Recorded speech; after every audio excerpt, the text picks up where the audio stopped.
once again to the Imaginary Gallery. It's TJ, your host. Tonight's topic is a viewer request on a specific subject which I covered briefly once before, called CPTSD. What does that stand for? Complex Post-Traumatic Stress Disorder. What is it? Well, we'll have to cover that just in case you don't know, and then discuss recovery from it, if such a thing is possible, as some therapists will tell you there is no recovery, but some of us beg to differ. And I'm reading from an article which came from a site which I looked left and right for the author and can't find it. All I can find is the site name, which is Out of the Fog. That's it. So that's the author, Out of the Fog. So we start by stating complex post-traumatic stress disorder is a condition that results from chronic or long-term exposure to emotional trauma over which a victim has little or no control and from which there is little or no hope of escape. Examples would be domestic, emotional, physical or sexual abuse, childhood emotional, physical or sexual abuse, entrapment or kidnapping, slavery or enforced labor, long-term imprisonment and torture, repeated violations of personal boundaries, long-term objectification, exposure to gaslighting and false accusations, long-term exposure to inconsistent push-pull, splitting or alternating raging and hoovering behaviors, long-term taking care of a mentally ill or chronically sick family member, or long-term exposure to crisis conditions. When people have been trapped in a situation over which they had little or no control at the beginning, middle, or end, they can carry an intense sense of dread, even after that situation is removed. This is because they know how bad things can possibly be, and they know that it could possibly happen again. And they know that if it ever does happen again, it could be worse than before. The degree of CPTSD trauma cannot be defined purely in terms of the trauma that a person's experienced. It's important to understand that each person is different and has a different tolerance level to trauma. Therefore, what one person may be able to shake off, another person may not. Therefore, more or less exposure to trauma does not necessarily make the CPTSD any more or any less severe. CPTSD sufferers may stuff or suppress their emotional reaction to traumatic events without resolution, either because they believe each event by itself doesn't seem like it's such a big deal, or because they see no satisfactory resolution opportunity that's available to them. This suppression of emotional baggage can continue for a long time, either until a last straw event occurs or a safer emotional environment emerges and the dam begins to break. Now, the complex, which is the C in this term, describes how one layer after another of trauma can interact with one another. Sometimes it's mistakenly assumed that the most recent traumatic event in a person's life is the one that brought them to their knees. However, just addressing that single most recent event may possibly be an invalidating experience for the CPTSD sufferer. Therefore, it's important to recognize that those who suffer from this condition may be experiencing feelings from all of their traumatic exposure, even as they try to address the most recent traumatic event. Now, this is what differentiates CPTSD from the classic PTSD diagnosis, which typically describes an emotional response to a single or a discrete number of traumatic events. What's the difference between the two? Although similar, complex post-traumatic stress disorder differs slightly from the more commonly understood and diagnosed condition, post-traumatic stress disorder, PTSD, in causes and symptoms. The complex version results more from chronic, repetitive stress from which there's little chance of escape, like a relationship with a narcissistic personality disorder monster. PTSD can result from a single event, like you're kidnapped, or you're hijacked, or you're carjacked. Something like that would be like a single event, and then once it's over, it's over. Doesn't mean it wasn't traumatic, it just means it's short, it's quick.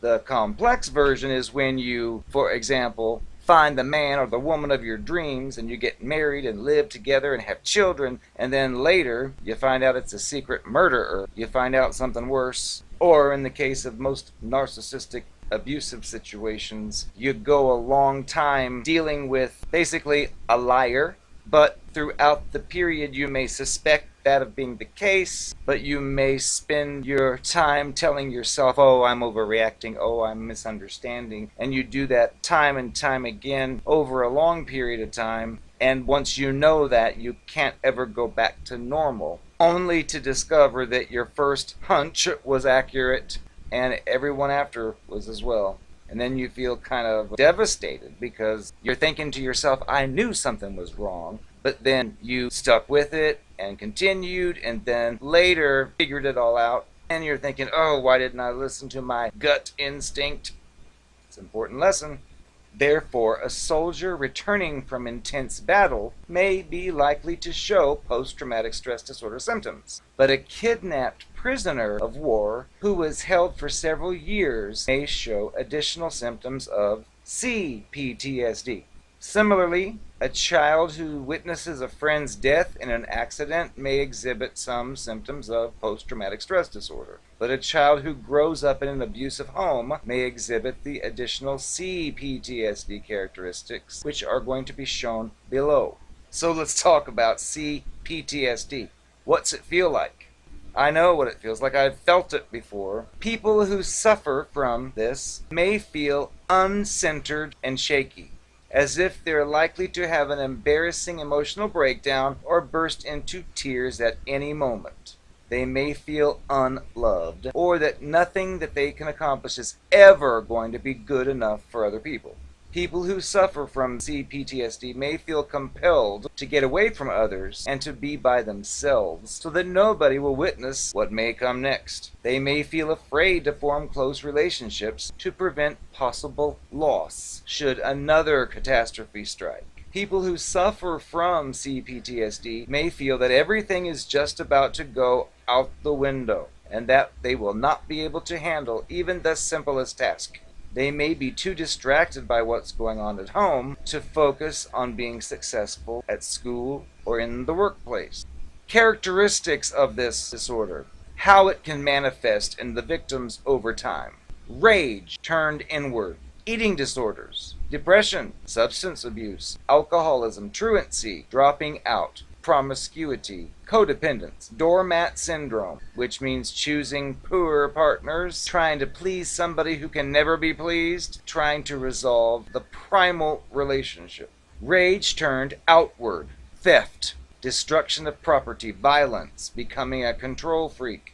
Other, learned hypervigilance, clouded perception or blinders about others, especially romantic partners, seeks positions of power and or control, choosing occupations or recreational outlets which may put oneself in physical danger, or choosing to become a fixer, a therapist, a mediator, etc. Avoidance, the practice of withdrawing from relationships with other people as a defensive measure to reduce the risk of rejection, accountability, or exposure. Blaming, the practice of identifying a person or people responsible for creating a problem, rather than identifying ways of dealing with the problem. Catastrophizing, the habit of automatically assuming a worst-case scenario and inappropriately characterizing minor to moderate problems or issues as catastrophic events.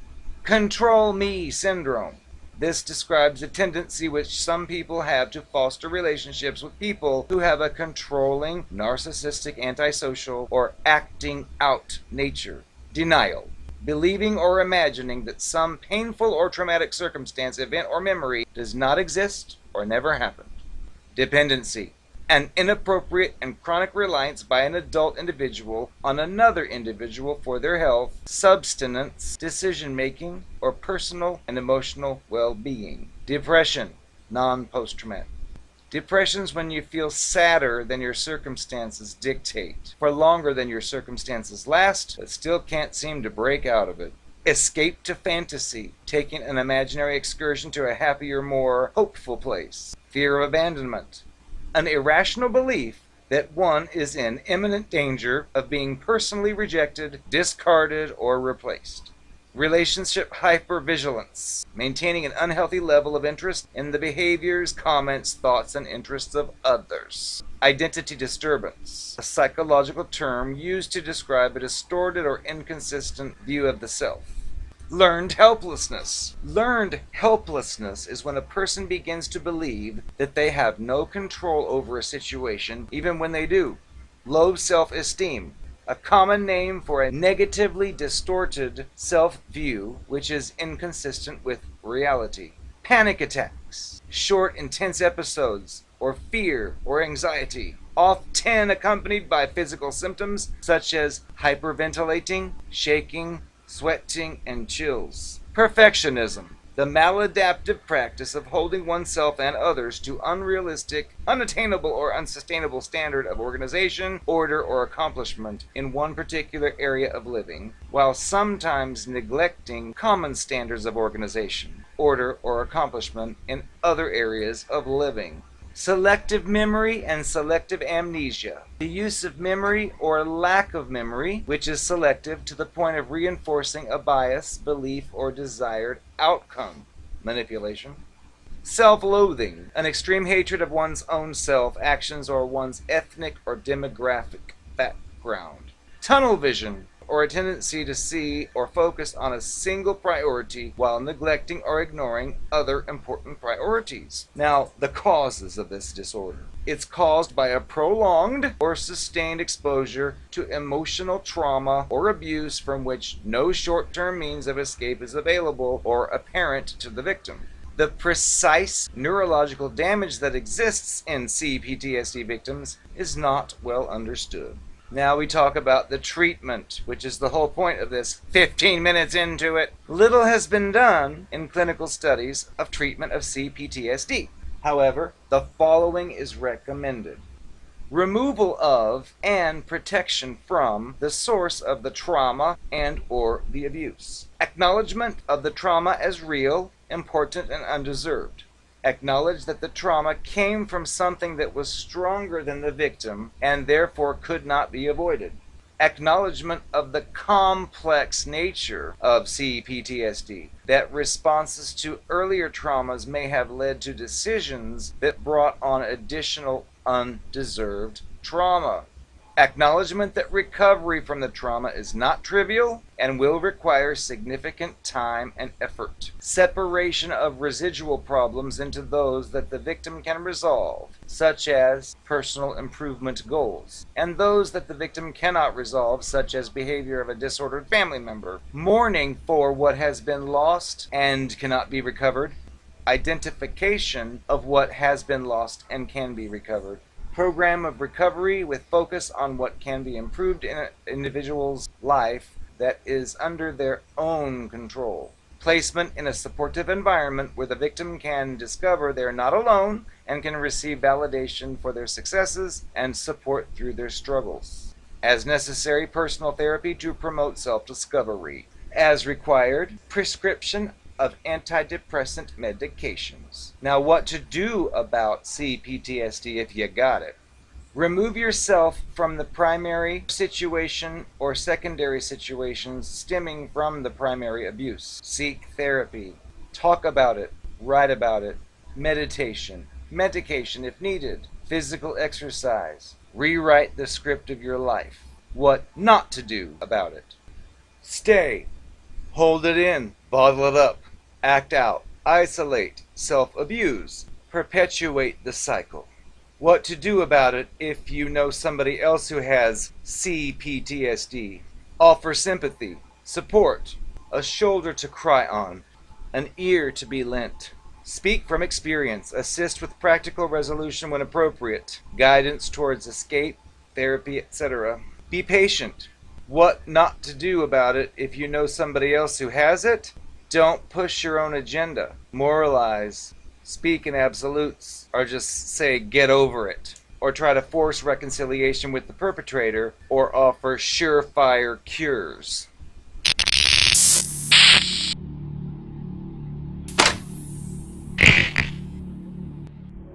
I am the narcopath. Since I'm giving confessions, wouldn't be complete without the story of the time you told me I could stay in your apartment to watch your pets while you had to go out of town for some family business. And if you recall, you used to always talk to your next door neighbor, who was a pimply-faced bitch, but to my surprise, 1 week or so before you had to leave to go out of town, her cousin happened to come over. And I'd already agreed to watch your place for you, but I could tell you were jealous because, face it, he was in better shape than you, he made more money than you, and his you-know-what bigger than your... Oh, I didn't hear that. Regardless, I could tell you were insecure because you decided maybe you should hire someone else to watch your place, and I said, don't be ridiculous. What are you worried about, him? Oh, he's not my type. You are. I could never even look at him. But of course you saw me looking at him a few times, and that one time you bent over and his crack was showing. I was imagining what that would have tasted like, but I didn't want you to know, so I said, oh no, I thought I saw a fly over behind him, and I was looking at the fly, not the bottom. You can be so nosy. So I know when you left town you were worried that something might have happened, and I told you it didn't. If you need the truth, the moment you left, that lust had been building up for hours between us. We were in your bed, nude, doing it. Within 5 minutes of your exit to the city. That's why I couldn't answer the phone when you called so quickly. Well, my private parts were being entered, so I had to wait till later and say, oh, I didn't hear the phone ring. Now you know what really happened. And as a matter of fact, I still see him to this day. He comes in town every so often, and we get it on. He's way better than you ever were. Take some lessons from him. And by the way, that one night you tried to be proper and you got mad because you walked in and saw all those men touching my cooch. You had the nerve to ask why I was letting all those guys touch my private part. Honey, I have to inform you, my parts ain't private. They're public. Accept it. If you would have married me, you'd have to sign a contract acknowledging that you accept that my parts are public property.